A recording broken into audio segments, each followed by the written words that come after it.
Welcome to Nava Podcast with Leah Cardenas and Stella Pashos. Let's explore the true essence of Nava. Nava embodies the concept of beauty in all its forms. It represents the inner radiance that each woman possesses and the unique qualities that make her truly remarkable.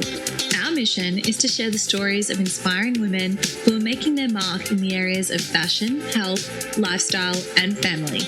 Our aim is to curate meaningful conversations where the journeys and experiences of our guests can inspire you in your own life. We started this podcast to create a space where everyone can feel beautiful, inspired, and empowered. Nava is not just a podcast, it's a celebration of the incredible women who have shaped our lives and the countless others who are yet to share their stories. We can't wait for you to join us.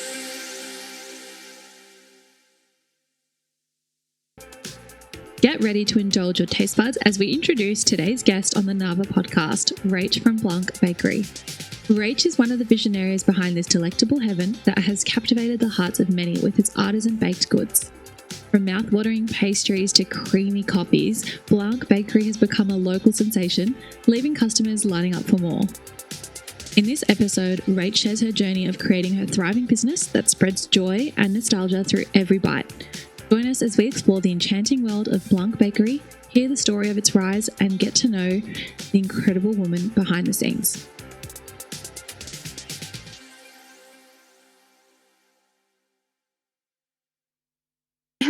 And welcome to Nava Podcast. I'm Leah Cardenas and I'm with my amazing co-host Stella Pashos. Hi everyone. Today we have the lovely Rachel from Blanc Bakery. Hi. We're so excited to have you on the show. Before we get started with the show, would love it if you could talk to our listeners a little bit about what you do, but don't give away too much because we can't wait to have the conversation with you. Yeah, sure. So as you guys mentioned, my name's Rachel. I am a part owner or one half of Blanc Bakery in a little suburb in the southeast of Melbourne called Berwick. Actually, it's not that little anymore, I should say. But we're a beautiful artisan sourdough bakery, and I pretty much run 50% of the show in the shop. So I'm there quite a few days a week, and we'll certainly delve into what I do, how I do it, and who we are and what we do. But we make baked goods and we sell them for everyone to enjoy. And they're absolutely delicious. They really are. Before we start, we're going to just get into 90 seconds with Rach, so our listeners can get to know you just really quickly. So Leah will kick us off. Yes, let's go. Okay. What's your favorite way to start the day? Favorite way to start the day is with my little girl getting her breakfast, having a nice quiet moment on the couch before we get our actual day started. Just it's like that 30 minutes of just like quiet time in the morning. Favorite thing to do. What's your go-to karaoke song? Oh, that's a good one. I have a few. So Bad Romance from Lady Gaga, because I can do the dance along with it. Definitely Sure, if I could turn back time. And this one's really, really lame, but if I was with my best friend, it would be like a High School Musical song or something like that, because it just brings us back to like our, teenage life. Do we need to ask more about the Bad Romance dance? Yeah, absolutely. Do you have any pets? I do. I have a beautiful Bernese mountain dog, Ralph, which you might hear him squeak in the background. Hopefully he stays nice and quiet. Introvert or extrovert? Bit of both. Do you have any hobbies? Hobbies, good question. I wouldn't say I have any active hobbies, but one of like my guilty pleasures, which you might turn into a hobby or sort of a hobby, is I love getting new cookbooks, and then just at a night when everyone's gone to bed, just sitting down with a cookbook and like post-it noting all the recipes that I want to cook and just delving into a cookbook and then cooking. So kind of a hobby. Lovely. Yeah. Last one, can you speak another language? No.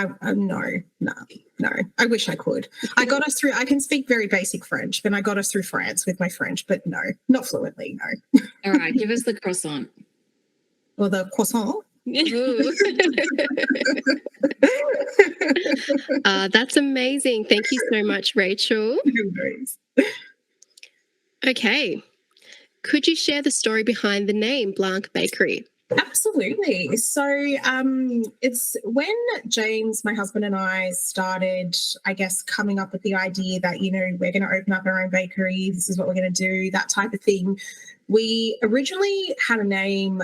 It was an Italian word, frico. I can't do it any justice because I don't have an Italian accent, but from my understanding, it pretty much means like the cheesy crust on the pizza and that sort of thing. But anyway, it was bread related. Unfortunately, that was already trademarked, so we couldn't use it. My background is Middle Eastern, so my family is Israeli and Egyptian, and there's bread in Hebrew is spelled B-R-E-D, and I was like, why don't we call it bread? But spell it like B-R-E-D, the Hebrew way. And then anyway, that didn't take off. And then, so we were obviously clearly thinking of different languages to use. And then we were just going through everything. And then I was like, well, what about Blanc? Like, white, sort of thing.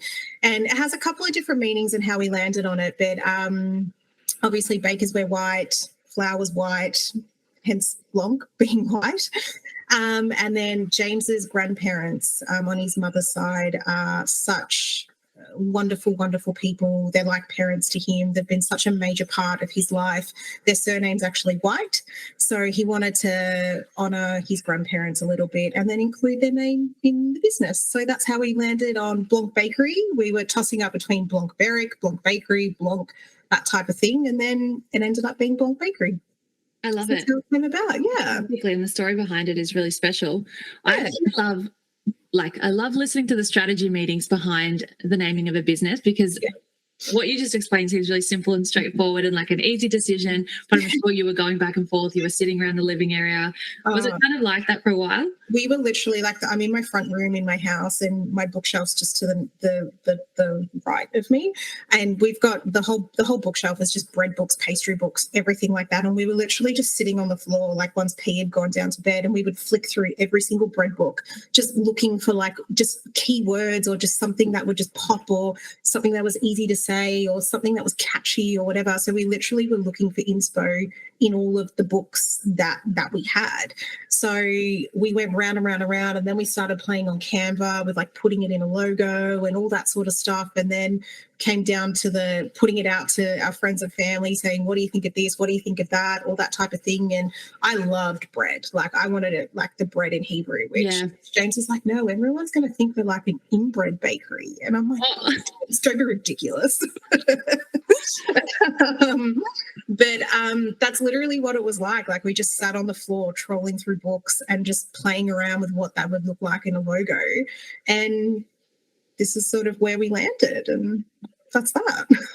I love it. Yeah, that's so cool. I love the stories behind names and where they came from and logos. It's so special. It is. I was going to say as well, I'm looking at we would like with Nava, it was kind of similar. And then I'm starting a little business on the side too. And I feel like a one syllable brand name just sticks and it's really easy to pronounce. And anyway, we'll move on from the naming, but there's so much to it. It's really cool. But you're right. You want it to be catchy. You want it to be easy for people to say, and hopefully people just remember it and they come back. That's such a good tip about visualizing it and creating the logo, because I feel like once we saw Nava in a logo form, we were like, yeah, okay, that looks great. Yeah, I definitely started showing people the logo, like, how you can get those signs made up when they're like, sort of the ones that the little squares or the round circles that sort of hang off to the side.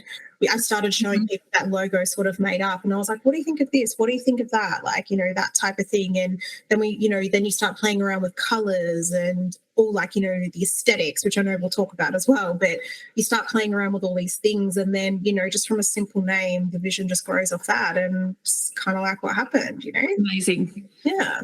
So you guys opened the bakery in, was it end of 2020? 2021, December 2021. So we signed the lease October 12th, 2021.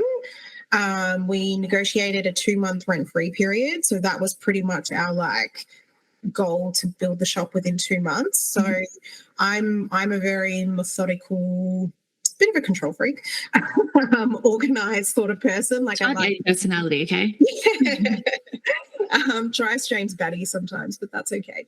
But like, we pretty much came up with a timeline, like this trade goes in here, this trade goes in there, this trade gets bumped out there, then this one comes back in and that person comes back. So the goal was to be open by mid-December. The only thing that delayed us with opening was James's flour, because our flour used to come from New South Wales.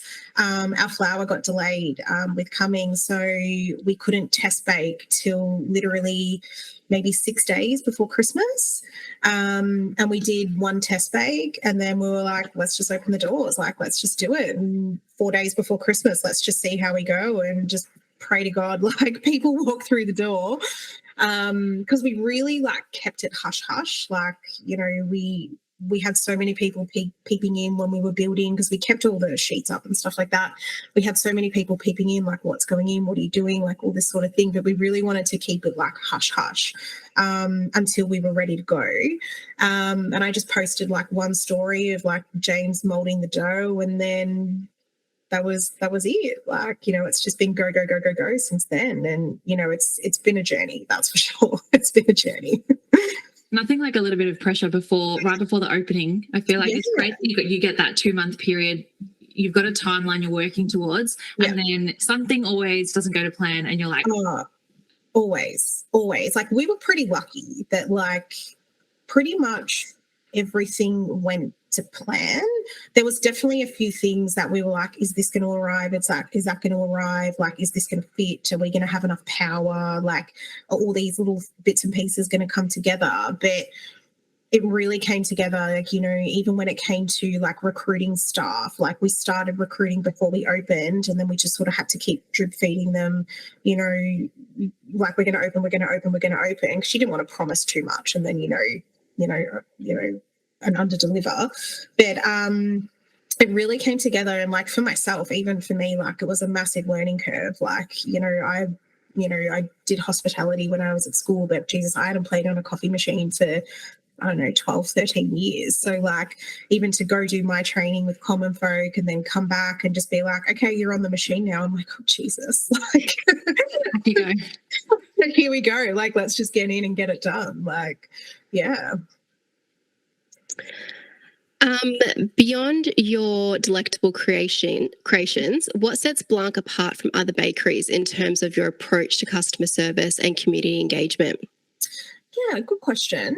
I think the big difference about like putting the product to one side, I think that our customers really see from us is that we're a family business. We're owned and operated. You know, my dad works for us. James and I are there pretty much every day of the week. Our little girl's there if she has to be there, or if she just wants to hang out with dad and roll croissants or whatever it may be. And I think because people see that we're doing it together, the biggest thing is that it's a community vibe and it brings people together. It's a landing point for people to come and be like, I'll meet you at the bakery. And then, you know, we've gotten to know our customers so well and, you know, see their pregnancies and their babies being born and see their puppies grow up and like all that type of stuff. And then nearly 2 years that we've been open. I think that's the thing that sets us apart from any of your bigger businesses or people with multi-sites and things like that. You know, we want the product to speak for itself. We don't want to, you know, have to, you know, be like, would you want fries with that, you know, type of thing. We want the product to speak for itself. But I think it's that personal touch that James and I give in the business. And then the flow-on effect from that is that our staff have that same level of care and passion behind, you know, their work and working with us. They don't work for us, they work with us. And that's one of the biggest things that, you know, one of the biggest messages that we really try and emanate in the business is that we work together. It's not you and us, and that like it's not us and them, or you know what I mean? So that's so important to me. And I think that's one of the things that sets us apart. In terms of our customer service, like our business model is really simple. It's good bread, good coffee, good service. And our team get that. So that's what our customers get as well. And if they have a bad experience, you know, okay, no one's perfect, and we'll tweak along the way as we go, because it happens. Like, you know, no one's perfect in, you know, we're not going to get it right every single time. But we really just try and stick to the core of what our business model is and don't deviate until we have to deviate. feel like as much as, society advances in tech and marketing and all the things, it really comes back to customer service and connecting with your community. And that's obviously the main values that your business is built upon, which is really special. Because I'll always go back to a place that remembers my coffee order or remembers my name. And I think that's really a really nice and unique connection that sometimes we experience that businesses don't get right in this because we focus on other elements. No, absolutely. Like, I know, like, social media is such a big thing in businesses these days. And to be honest, like, I suck at it. Like, I really do. I'm not good at it. And I try and be, but I'm not good at it. I would rather talk to people when they come in the door and talk to them about the product and get to know what their grandkids like. And, when, the grandmas come in and, buy all this stuff because their grandkids are coming over. And I'm like, oh, you come to get your cheese twist again? Is your grandson over? All that type of stuff. To me, that speaks volumes in who we are as people and, the feeling we want people to have when they come back to us, or even if they just come into our shop for the first time. So, and I think we do pretty good at it. I really do. Yeah, absolutely. Yeah. And there's always a line. There is always a line. I'd love to rewind just a little bit. And you said that you're one half of Blanc Bakery. Could you share with us a little bit about the other half and what were you doing prior to December 2021? Yeah, absolutely. So, the other half is my husband, James. So James has been baking since he was about 15 years old. He just literally got a job as like a roll boy at Baker's Delight when he was at high school, and then just grew a love for the industry and the fast-pacedness of it and everything like that. So he completed his apprenticeship whilst he was doing year 12, and his baking journey pretty much just kicked off from there. So he's had some amazing experience, like in his time, like prior to opening up Blanc. He was the head baker for the Vue de Monte group, and he baked up at Burnham Beaches in Sherbrooke. So he spent about 7 years with the Vue de Monte group, and then when he left Vue de Monte, he went to Oasis Bakery in Murrumbeena. So he ran that for 6 months. But that's when, that was the crossover between being there and opening up Blanc. So, James is, I have to say, he's the driving force behind the bread and the croissants and all that type of stuff. He really is.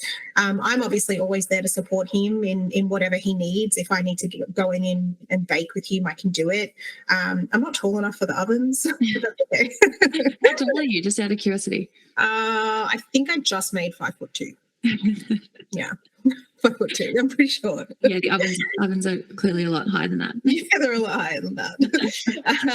I've just made 5'2". But, I can go in and do everything that if he needs help, I'm there to help him, and I'm there to support that aspect of the bread, and, I can talk to whatever needs to be talked to, but he's really that driving force behind what you see on the shelf, and he's amazing at what he does, and he gets up bloody early to do it. But he's very talented, so that's pretty cool and pretty great that he gets to do what he loves every day, and hence why we opened, because he wanted to bake good bread and there was no good bread in the area, so we opened a bakery that we love and what we like to eat as well.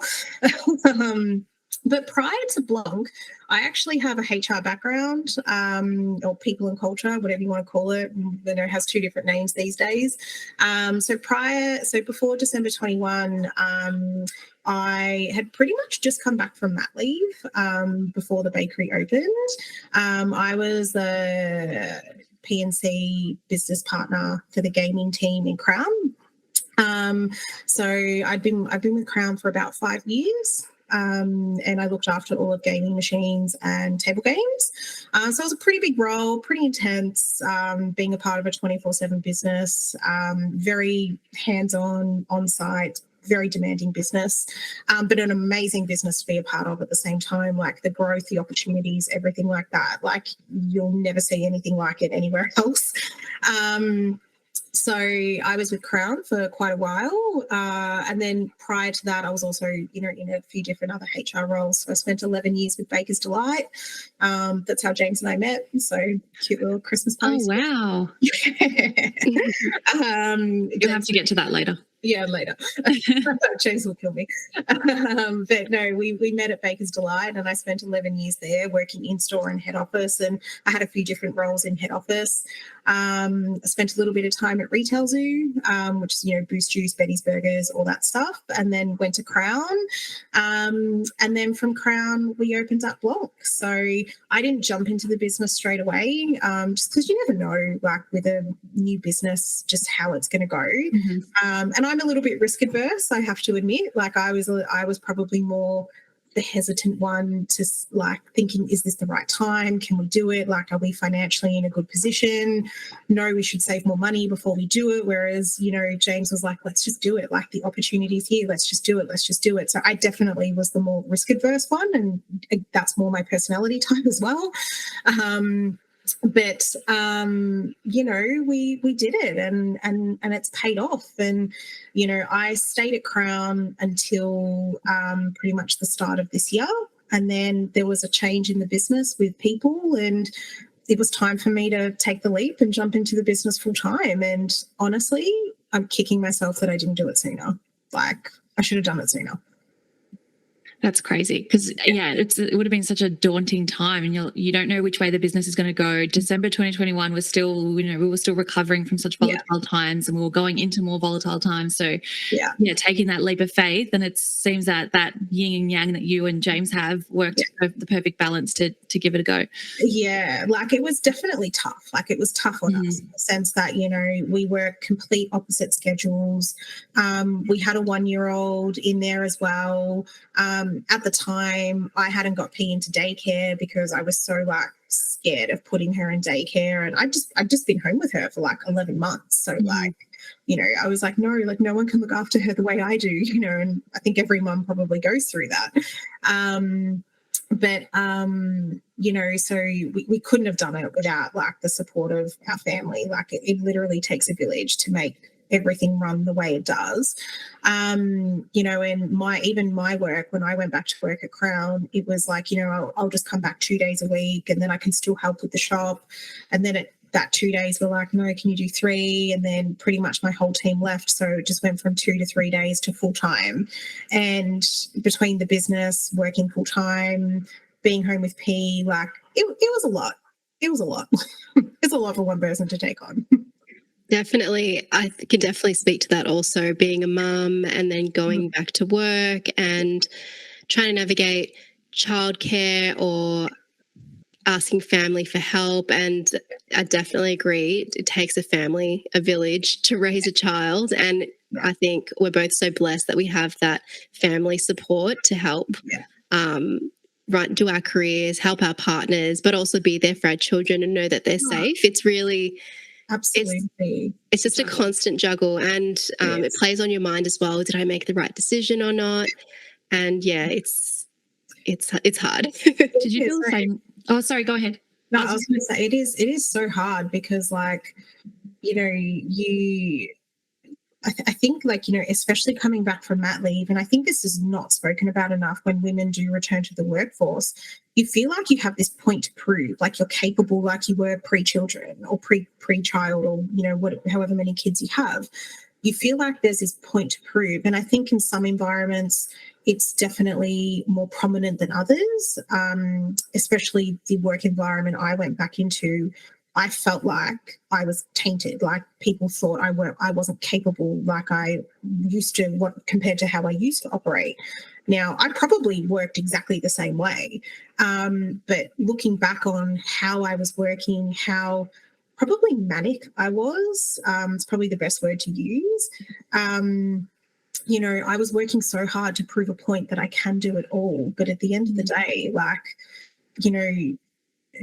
all you have, like, it got too much. Like, it just got too much. And then when you sit back and reflect, you're like, why am I doing all of this? Like, I am me, and I just need to be me. And then, I'm sure we'll get into a topic sort of similar to this later on. But like, it's hard. Like, it's hard for, I think, in particular, working women when they come, working mums when they come back into the workforce. It's a lot. Yeah, it's like refinding your identity. Yeah. And learning to love the new version of you. Yeah. And it doesn't necessarily mean it's better or worse. It's just new. And I think it takes time to accept it as well. Yeah. Yeah, definitely. I was in Byron last week or the week before, and they had an event on, which was a women's circle, and all these women came together for a beautiful feast. And the question came up from one of the guests of the live speaker, how do I find my identity after kids? How do I find my purpose again? And Amber was actually speaking. She's been on the podcast before, and her message was, just say thank you. Thank you to the old you. Thank you to the old workplace. Thank you to everything that came before, and just lean into the new version of you that's coming now. Yeah. I just thought that was really powerful. Just thank you and move on. It absolutely is true though, because I think, when a baby changes your life, but the old you just doesn't go away immediately, and you still have all of these things ticking over in your mind, like I want to go here, I want to do this, I want to see my friends, I just want to go out for coffee, I want to do all these things, but it's not like that anymore. Like, it changes. There's a the tide changes, and you've got to be comfortable with being uncomfortable again. And that's definitely the shift that we've gone through, and definitely the wave that I've ridden the last nearly 2 years. Is we've had some really uncomfortable moments, we've had some absolutely amazing moments, and it's bringing that all together, and how do we make that a success story? That's lovely. I love that. How do we make that a success story through all those moments? Yeah. Are there any special recipes that hold sentimental value to your family, and have you incorporated them into Blanc's offerings? I would say the most sentimental product that we have in the bakery are our bagels, only because, so my favorite city in the world is New York. Like, I would move there in a heartbeat if I could. I probably could, I just won't. But my favorite city in the world is New York, and there's nothing I love more than, the few times that I've been to New York, is just sitting in Central Park with like a toasted sesame seed bagel with cream cheese. So like, when we opened the bakery, there was no bagels in the area. I was never able to find good bagels. So I was like, we have to master like the bagels. Like, the bagels have to be like real authentic, like New York style bagels.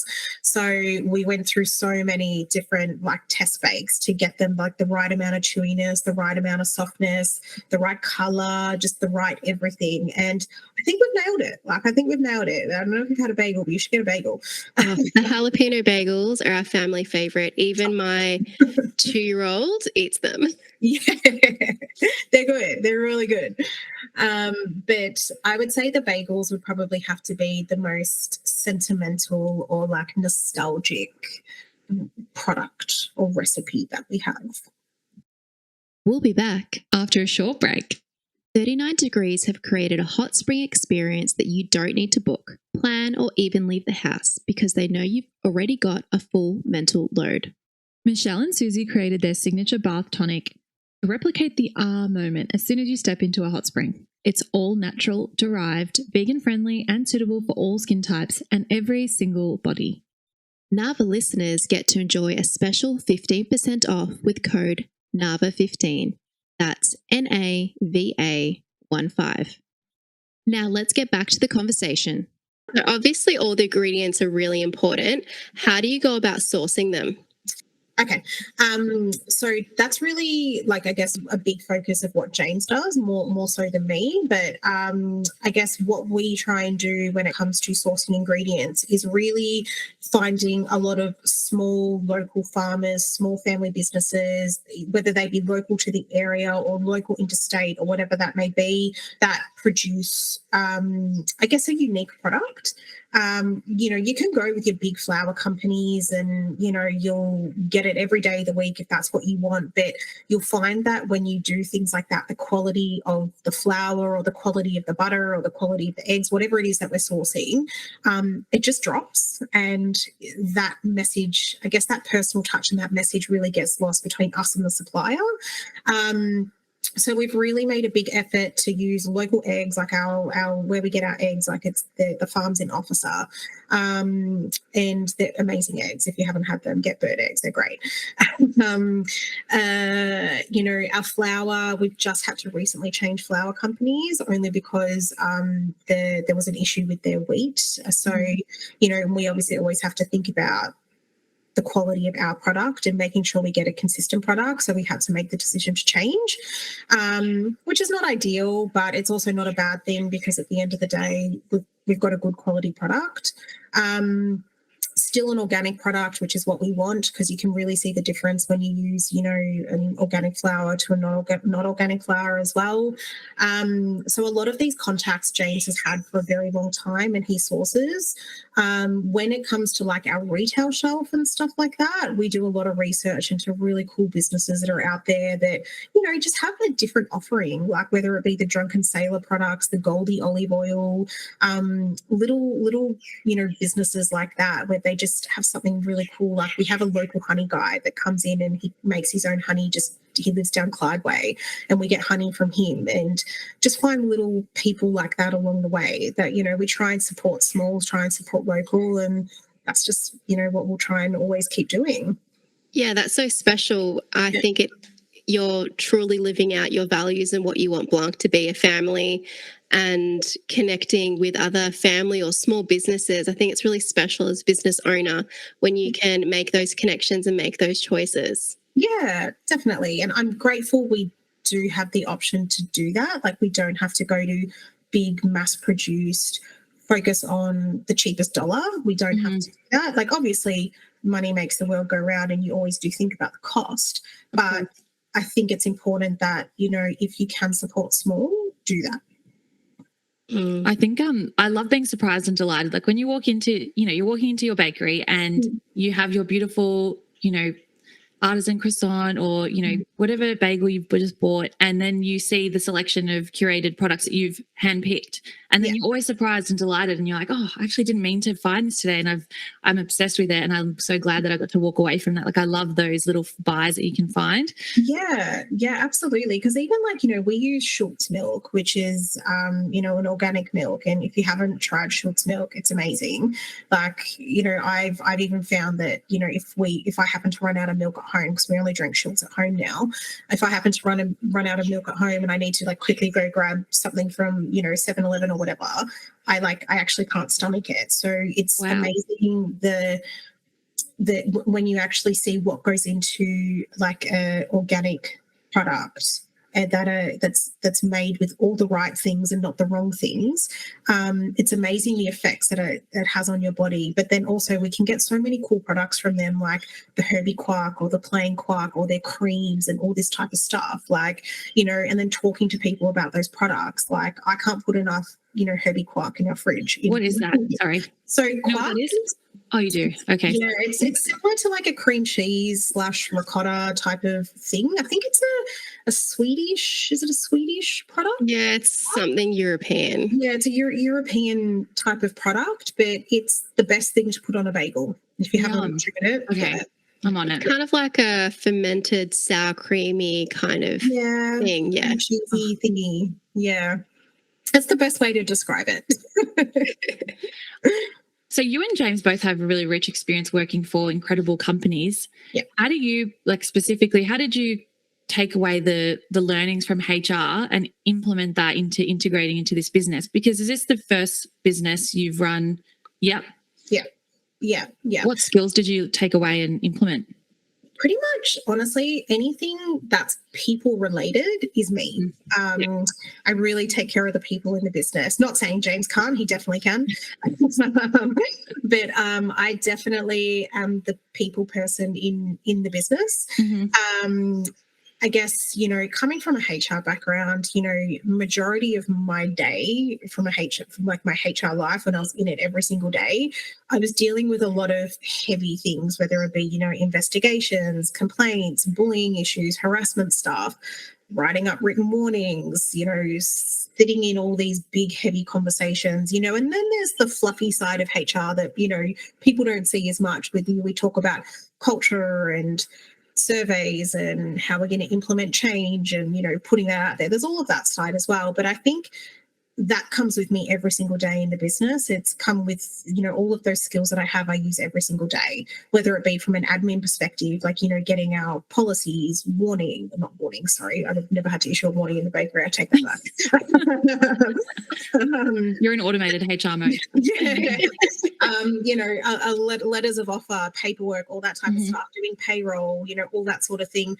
All of that came across with me anyway. But when it comes to communicating with our staff, bringing the team together, I live and breathe that, like literally every single day. So whilst I probably am not in the thick anymore of the legislation and reading acts and awards and this type of stuff, the more softer skills have come across with me, which I have to say is like a breath of fresh air. It's so nice. It's so nice. It's so nice, like compared to what I used to do, like sitting in investigations and interviewing a million people about what policies have been breached and what's going to be the outcome and all that sort of stuff. Like, it's a breath of fresh air that those softer skills is more what I practice every day now. Being in leadership and dealing with people, I think, is the hardest part of a business because you don't get it right from the start and you've already formed bad habits. It's so difficult to change culture. Yeah. What would be your top tip of something that you feel consistently makes a difference when it comes to culture in a company? I would have to say the best thing you could do with your workplace culture to have a really positive environment where people work together, and even through stressful times, through good times and bad times and whatever that may be, is that people have to see that you're doing it with them. And one of the biggest things is that respect is not a right. Respect is earned and trust is earned. And with us and our team is that they can see that we're there doing it with them every single day. If something is wrong, they know I'm a phone call away. If anything's there, they know that they've got the support and the backing, but they also know we're there to do it with them. And it's that respect, it's that trust, and it's just being there to show them that you care. That is what you can do. That's my biggest advice for workplace culture. You don't want to create this hierarchy of you and them, and that we're no better than any of our team. At the end of the day, I'm there to sweep the floor, mop the floor, do whatever I have to do at the end of the day, and so is James. But the thing is, we do it together, and that would be my best advice, my best tip, my best anything, is that you have to earn that trust and respect. And once that's earned, you'll have a pretty amazing team. I feel like it'd be really challenging to separate, like, obviously it's your baby, like it's your business, you're putting everything into it, it's going to be generating income for you. How do you, or what would your advice be for stepping away from that control and kind of like putting in that trust and letting go that fear or that need to micromanage stuff, I guess, even at the beginning, but just to make sure that the outcome that you want is being received? Yeah, no, for sure. Look, it's an interesting question, because I would say James and I aren't micromanagers. Like, when that's not who we are. Like, that's not in our core. We don't do that. I think it really comes down to finding the right people for your business. And, they, like, the old saying is, you've got to, kiss a few frogs before you find your prince, type of thing. You've got to, you might have a little, I'm not saying this is what happened in our business, but in business in general, what I've seen is that you might have a little bit of turnover to find that right mix of people, because there needs to be an array of different personalities. There needs to be different skill levels. I can't expect everyone to have a skill level up here when they may just not have had that, and that's okay. And the business needs to have that allowances for that as well. The younger girls that I have working for us that are like 16, 17, I don't expect them to be able to do what our senior sales assistants do. But that's okay, because we're there to coach them and guide them and give them the opportunity to grow in a space that's safe and comfortable and everything like that. So for me, it really comes down to finding the right people for your business. And then once you feel confident in them, you don't really kind of need to worry about the little things in between. If something's wrong, they'll let you know. And that's just what I found. If something's not right or whatever it is, or if something's happened, like the cash is off or whatever it may be, we'll always find a solution. And, for us, it's finding solution-orientated people, because that's how James and I think as well. We're very solution-focused. Like, let's not focus on the issue, focus on the solution, because I'm not here to dwell. I don't have time to dwell. But yeah, you've got to find the right people. And when you find the right people, I think that the micro stuff, it doesn't really become a thing. But you gotta kiss a few frogs before you find your prince, I love what you said about coaching and growing. Obviously, as a teacher, that's something that I do day to day, but you don't always get that in the workforce. And I think that's really great that you're making that a part of your business for all your staff, whether they stay in that industry or not. I think those skills are so transferable. Absolutely. I remember my first job was at Baker's Delight, and I had no experience coming in, but all I know is that I wanted to work. I was motivated to work. And for me, I say this to anyone, I can teach for skill, but I can't teach you to have a good attitude. And if you have a good attitude, you'll be fine. But, if you don't have a good attitude and you don't care, well, then this just isn't going to work. I can't carry that. But I can carry, if you have the lack of skill, I can teach you that. That's fine. That's an easy fix. Yeah. As an interior architect and designer, I love the clean lines and look of Blanc Bakery. Can you talk to us a little bit about the aesthetic and whether or not you feel that translated to your baked goods? Definitely. So I guess this is another interesting part of our journey, because obviously there's obviously I spoke to you ladies about the coming up with the name and the logo and all this type of stuff, and then it came to the interior, and I have to say, if James wasn't a baker, he would definitely be an animator or something like that, because he's an amazing drawer. So we started drawing, we literally drew a map of, mapped out the shop on a piece of paper, and would literally be drawing all these little lines everywhere of how we wanted it to look. And then budget came into mind as well. But definitely, I guess, what we originally had planned wasn't what actually came out, because it was just going to be too expensive to do what we originally wanted to do. But the clean lines, the minimalistic approach to it is very much so James and I. That's very much so our aesthetic. We love highlighting natural woods and grain and that refurbished industrial kind of look. I'd have to say, the bakery kind of looks like what our wedding looked like as well, to be perfectly honest. But that very industrial, minimalistic, greenery type of vibe. That's really, we really wanted to keep it simple. We wanted to use some really cool wood in there, which we did, which is all around the counter and the benches and stuff like that. And then we wanted just to have a point of difference with our countertops and everything there too, because they're actually concrete, which was different. And we found this really cool local guy that just created all this concrete furniture pretty much. So, and he'd never done a shop fit out, and we were like, well, can we do it? And he's like, let's do it. He was really, really cool to work with, and he built the retail shelves, he built the bread wall, he built pretty much the whole cabinetry, the insides of the cabinet James built. We did some IKEA stuff. So we did a lot ourselves when it came to the shop and building it. But in terms of the look and feel, sorry, I'm digressing. I do that sometimes. I love that. But in terms of the look and feel, we wanted it to be warm, clean, minimalistic, something that's easy to clean as well, and bright. Because, when we were doing research into bakeries and, what do we want our bakery to look like as well, we did so many different bakery tours and visited so many bakeries along the way. And one of the things that we got out of it was that we want the space to be bright. We want it to be open.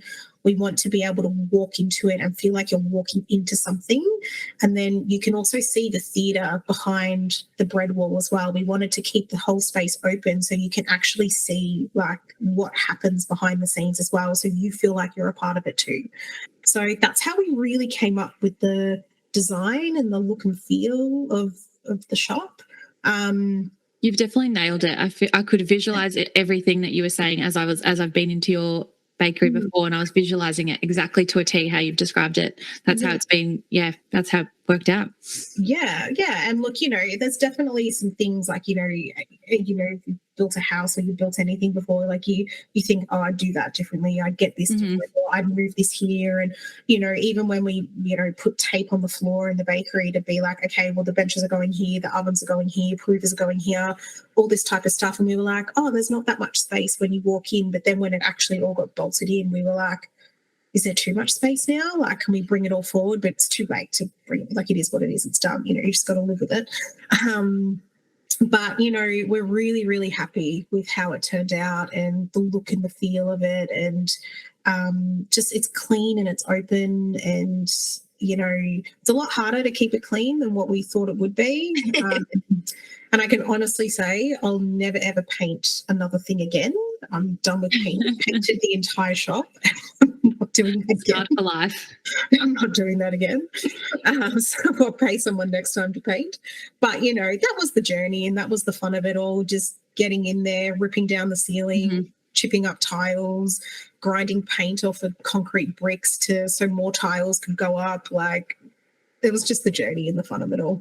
You've really been involved in the whole process, whether it be the name, the logo, the design, the building, the bread, the people. Yeah. It's definitely Blanc as both of you. You're in all facets. 100%. Like, I can't take credit. I can't take credit for the bread and the actual baking, but like I said, I certainly support James in everything that he does.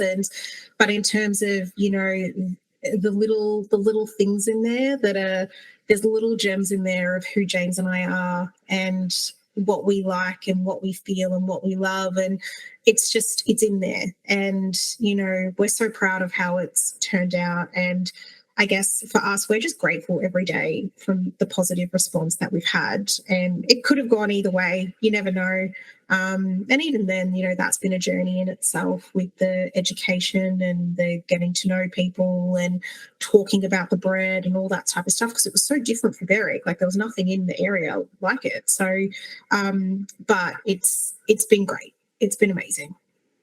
I have so many questions. Time's ticking away. All right, go. I'm good. How do you navigate the dynamic of working with your partner so closely? Yeah. I feel like a lot of people would clash. No, to be honest, do you know what's really funny? James and I actually don't really talk when we're in the bakery. Not intentionally. We're in work mode. We're just busy. We're in work mode. And like, don't get me wrong, like, we've had our moments where, probably something's happened at home and we're not really talking in the bakery. But, he's a very good peacemaker, a lot better than me. So, like, we don't have drama. We just don't have the drama at work. We don't have time for it. We're too busy for it. We've always worked well together. Whenever we've done things together, whether it be at Baker's Delight, whether we've done like things together when he was at Burnham or Viewmont, or even doing stuff at home, we've just always worked well together. We're a good team. And, I've got my things that I'm pretty like, I'm stuck in my ways about. He's got his things that he's stuck in his ways about. But at the end of the day, we meet in the middle and it's just about getting the job done. That's it. I guess both being solution orientated individuals really helps with that. I think so. And, it's like I said, we don't really have time to dwell, and I don't want to make it sound like I'm the busiest person on the planet, because I'm not. I can tell you I'm not. But I just think, we just need to move on from it. If it's that big issue, we'll deal with it later. But when we're at work, we're there to work and we just get the job done, and that's that. And, a lot of people ask me that, like, how do you get working with him every single day? And I'm like, it's actually fine. Like, it's fine. It wasn't even a thing like when I left my like corporate life. It wasn't even a thing that crossed our minds, because he was like, I've just been waiting for this day for you to like make the call, for you to just be ready to be like, okay, like it's time. And like I said before, it's the best decision I made. I wish I did it sooner. We always think in hindsight sometimes, but it's good that you're in a good place now and you've worked out a really good dynamic. Yeah. Yeah. Definitely. So Nava represents the core values we explore in our podcast. Each letter of Nava stands for an essential aspect of personal and professional growth. So we have a question for each of those 4 pillars. So for navigate, how do you set clear goals? No, so look, I'm definitely a more short-term goal type of person, and I sort of break things down into bite size and what do I need to achieve and when and where by. For me, I just feel like if I do it that way, it just really keeps me on task and really keeps me focused. James and I have bigger goal conversations when it comes to the business and the bigger picture of Blanc and like what it is that we want to do. And I'd have to say, when talking about goals, like we're sort of at a crossroads a little bit at the moment with what's next for us and which avenue do we want to go down. So it's a very, very broad conversation at the moment as to where that's going. But right now, you know, for us, it's breaking it down into bite-sized pieces and giving ourselves some clear timelines on how do we achieve this, what do we need to achieve this, when and where. That's how I do it. Yeah, I definitely relate to being able to focus better on shorter term goals than longer term. Yeah. But my partner, as I mentioned earlier, he owns some pizza businesses and he's kind of facing a similar crossroads at the moment too. Like, do you franchise? Do you stick with it? Or how do you, what's the next step from here? So there'd be some challenges that have come up in deciding that next move. Yeah, definitely. Because it's, you know, the ideas are so big and they're all achievable. You know, whether it be 6 or 12 months sort of timeline, it's all achievable. But it's like, you know, when you can feel the air changing and you know things need to move and you know we need space, we need more power, we need this, we need that. Like more wholesale customers want our product, which that isn't the biggest focus of our business. The biggest focus is retail, but we do have that little bit of wholesale in there. But you know, you can feel that the air changing and it's like, which leap of faith do you go with? So we'll figure it out. Yeah, for sure. Yeah. And the next letter or word is aspire. What advice would you give individuals who are wanting to set out and open their own business, I suppose, or, you know, for that one individual that's dreaming big and has ambitious goals? You mentioned earlier that, you know, you would leave your career earlier if you had the chance now, but what advice would you give to someone that's looking to do something similar? I guess my advice, not necessarily with opening a business, but my advice to women in general who have really high ambitions, who dream big and, you know, want to, whether it be climbing the corporate ladder, whether it be opening their business, whatever it is that try everything. Just throw yourself in there and just do it and learn, like, because the only way you're going to, like, you know if it's something you love, something you want to do, something you're passionate about, is if you just give it a go. And then my other bit of advice is that it's okay to fail. It's okay if you get something wrong, but you have to be okay with receiving feedback and that constructive feedback or criticism, whatever word you want to use as well.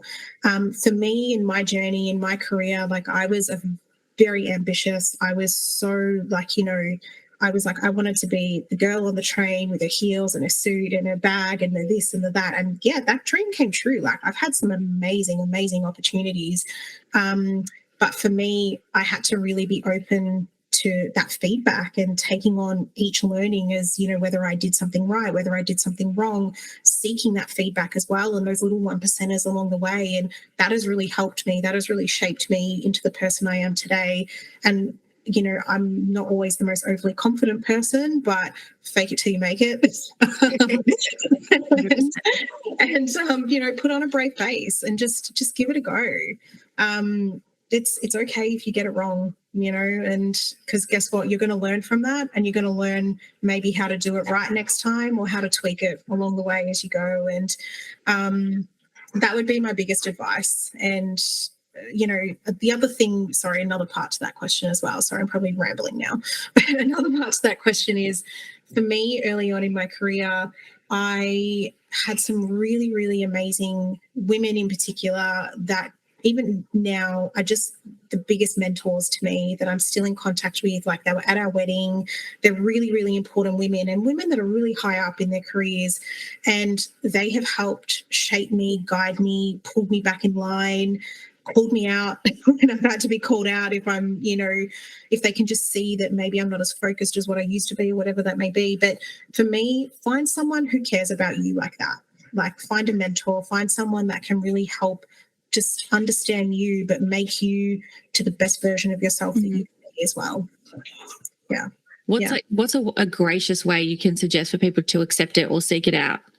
I think in terms of seeking it out, I think, for example, if you've, if I don't know, if we're using customer service as an example, like if you've had a really difficult customer and, that you felt like you handled them okay, but you could have been better, and someone witnessed the conversation, ask, were you okay with how I handled that? Is there anything I could have done better?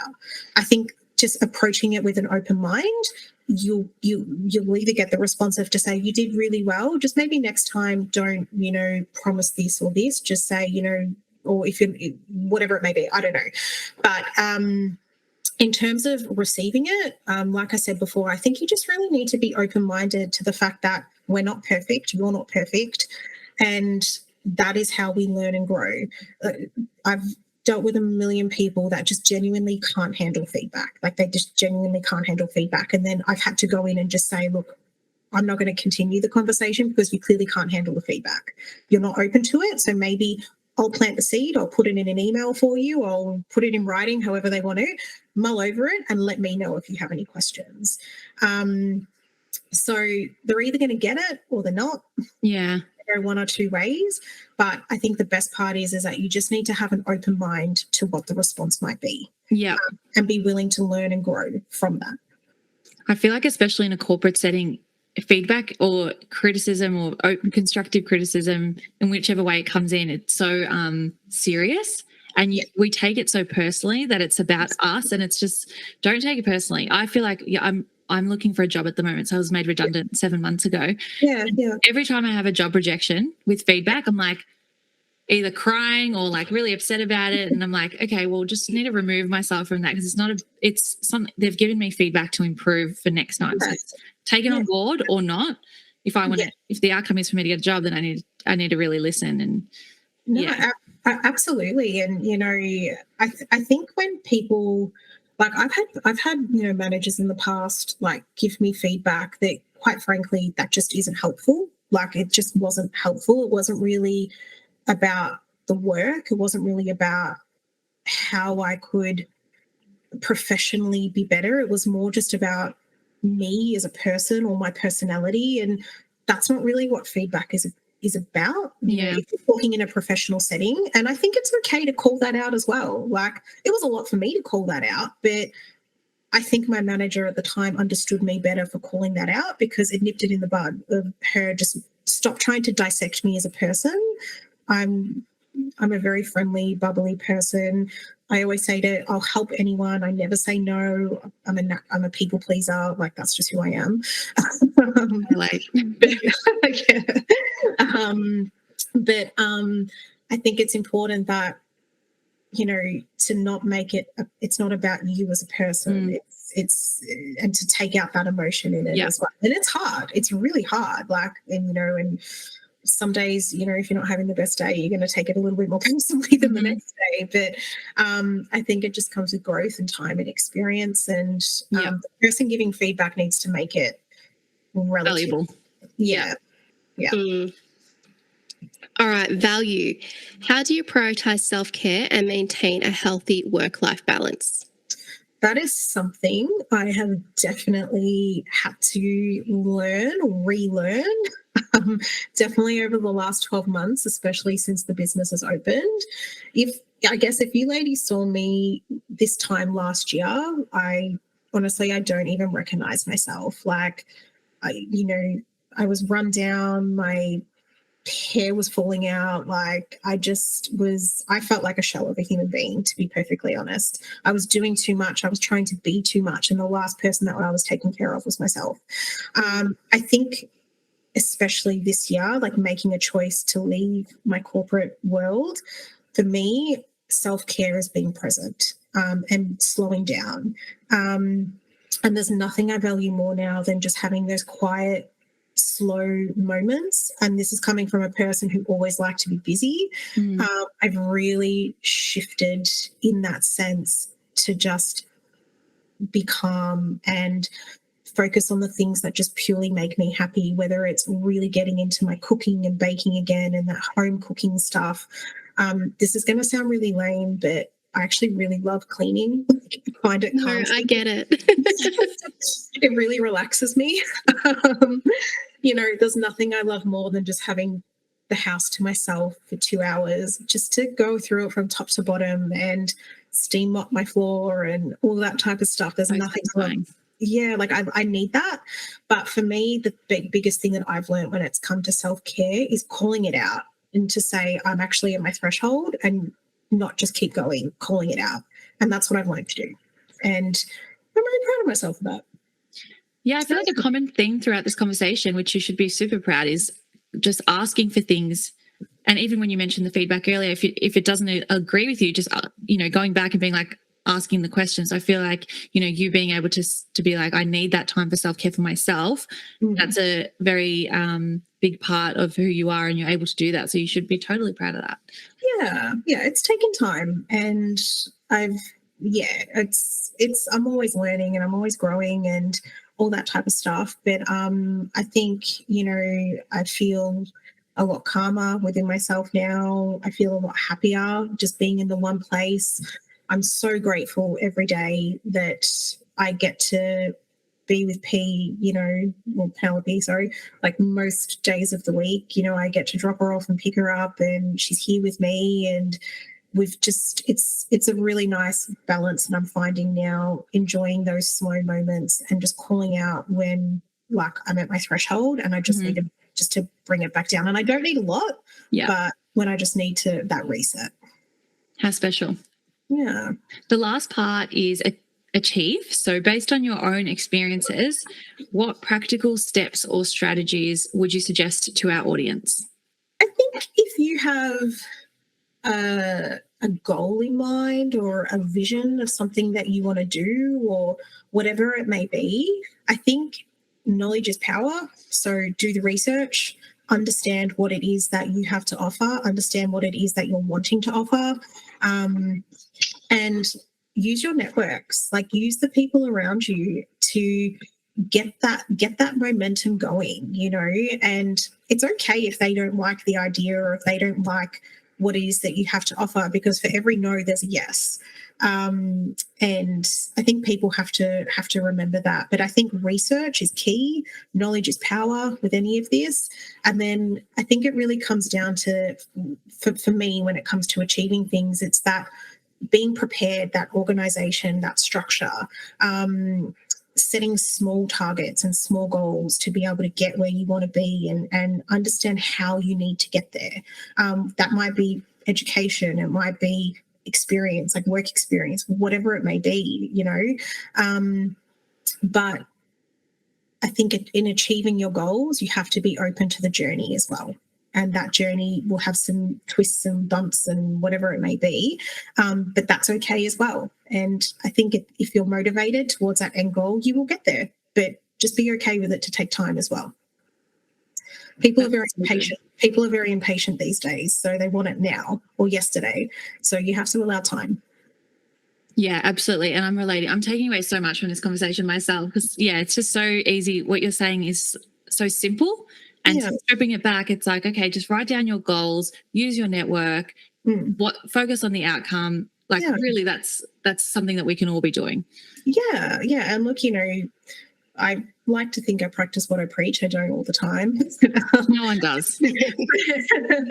but like when I have like conversations like this with our staff and, like in particular our front of house staff, these are girls that are going through uni or, they don't know what they want to do or what their next step is and all these types of things. And we have the most wonderful team in the bakery, but they're all really smart, intelligent women. And they have so much to offer and we have the best conversations. And then, when I talk to them about where I've been, the success, the challenges, the this, the that along the way, it's they know it's not something that I just built in 1 or 2 years straight out of studying. This is a 13-year journey, to where we are today. And, it's been a great one. Did you think that from working at Baker's Delight, if you could go back to you then, did you think ever down the line that you'd be opening up an artisan bakery in Berwick? You know what? This is going to sound so corny and so lame. When I was 16, working at Baker's Delight in Berwick, I had this vision in my mind that one day I was like, I just want to work at head office. I just want to work at head office, because I loved working for Baker's Delight. To this day, they thought I would bleed burgundy for the rest of my life. I loved it so much. So I had this vision in my head that I just want to work at head office. I want to be a general manager by the time I'm 30. This is what I want, type of thing. I didn't even know what it meant to be a general manager. I don't know, it was just a vision, But never in my wildest dreams did I actually think that, for myself, that I would own my own business. I honestly always thought I would be up the corporate ladder, that would be me, because that was just what I wanted for so long. James, though, this was always going to happen. Always, 1,000%, without a doubt, this was going to happen. It was just a matter of when. Mm-hmm. And here we are. I love it. I love it all so much. This has been so awesome. Leah, did you have any other questions? No, just wanted to see if you had anything else you want to share with our listeners before we close off. Honestly, this has been really fun. It's been so much fun to do. It's been something really different for me, which I think is really cool. But I just have to say, I'm so proud of our business. I'm really, really proud of James. He really puts in 110%. Everyone does in this business to make it the success that it is. And I'm so grateful for the journey that we've had, and whatever is to come next. It's going to be exciting, and hopefully I see you ladies in the shop soon. Definitely, and we wish you all the best with your future endeavours and where Blanc will go. Thank you so much. Thanks, Rach. All right, take care. Bye. That's a wrap for this episode. If you enjoyed this conversation, please subscribe, rate, and leave a review. And remember, you can always find more episodes and updates on our website and social media page. You can find us on Instagram at nava.podcast. Until next time, keep chasing your dreams and making your mark on the world.